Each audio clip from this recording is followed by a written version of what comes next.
Hai, Assalamualaikum warahmatullahi wabarakatuh.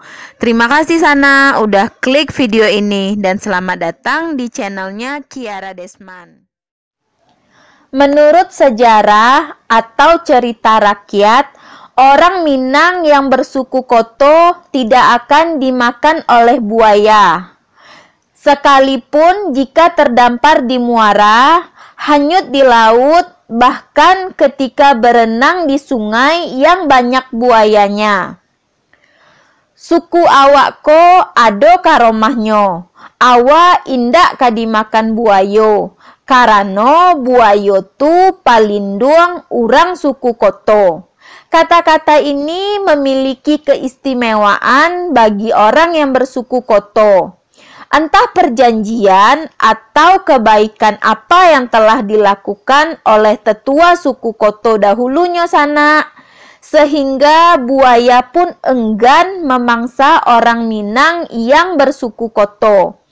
Kalau Sana penasaran dengan legenda buaya yang tidak memangsa suku Koto di Minangkabau, tonton videonya sampai habis yo Sana. Jangan lupa Sana tolong subscribe dan aktifkan lonceng notifikasinya supaya bisa wa acuk-acuk basuh Sana.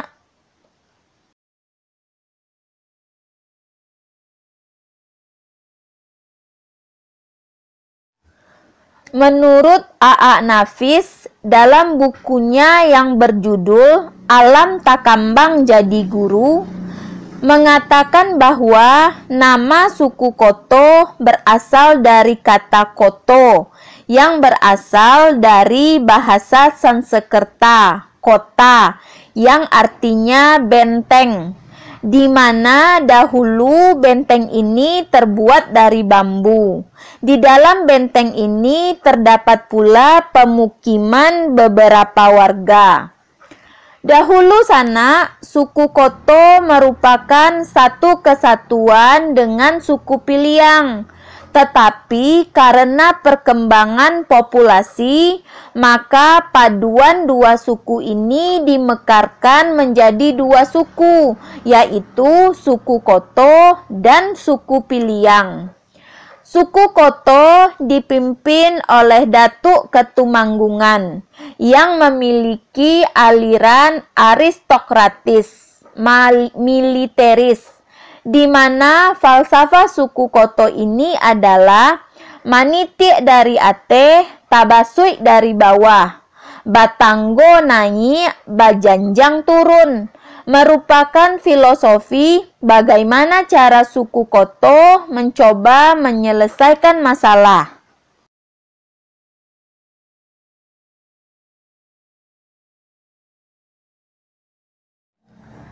Cerita keistimewaan orang bersuku Koto tidak akan dimangsa buaya pasti pernah mampir ke telinga anak Minang bersuku Koto.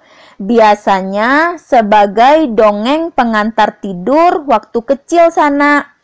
Memang sih sana belum ada literatur atau ulasan resmi tentang cerita suku Koto yang tidak akan dimangsa buaya. Di Minangkabau berbicara tentang sejarah, seni, budaya, dan cerita rakyat memang kental dan erat kaitannya dengan ajaran agama Islam. Adat basandi sara, sara basandi kitabullah.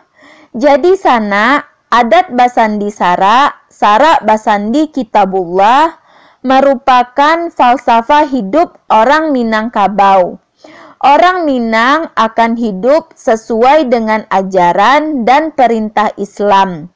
Maka makhluk lain akan tunduk dan hormat, tidak terkecuali binatang. Pastinya binatang akan tunduk juga sesuai kodratnya. Poin pentingnya sana, buaya pasti tidak akan memangsa manusia yang hidup sesuai tuntunan agama. Kalau menurut sana gimana? Percaya nggak sana dengan cerita buaya yang tidak akan memangsa orang bersuku Koto?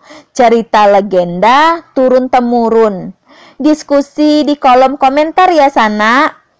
Tapi yang pasti Sana, soal orang Minang bersuku Koto, biasanya wajah laki-laki orang yang bersuku Koto itu gagah dan tampan. Sedangkan wajah perempuan yang bersuku Koto lembut dan berwajah ayu keibuan. Setuju nggak Sana?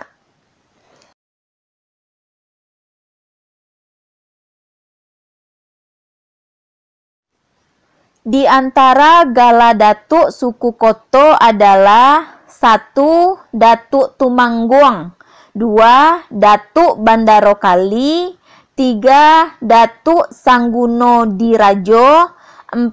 Datuk Panji Alam Khalifatullah, 5. Datuk Patih Karsani, 6. Datuk Rangkayo Basa, 7. Datuk Palindang Nansa Batang. Itulah di antara gala datuk suku Koto. Kalau ada yang nggak aku sebutin, tambahin di kolom komentar ya Sana.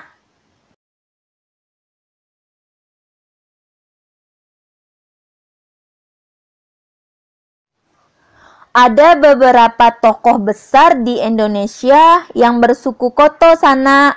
Di antaranya pengusaha sukses Basrizal Koto, mantan Menteri Tifatul Sembiring, penyair Taufik Ismail, wartawan Hardimen Koto, Jenderal Rafli Amar juga bersuku Koto Sana.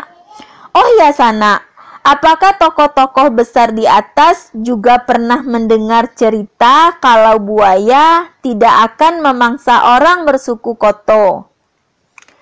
Demikianlah Sana pembahasan soal legenda buaya tidak memangsa orang bersuku Koto di Minangkabau. Kalau menurut Sana video ini bermanfaat, tolong kasih aku like, komen, dan share video ini ke semua sosial media yang Sana punya. Jangan lupa Sana sekali lagi, tolong subscribe. Sampai ketemu di video aku selanjutnya ya Sana. Ranah Minang, Rancak Bana. Assalamualaikum warahmatullahi wabarakatuh.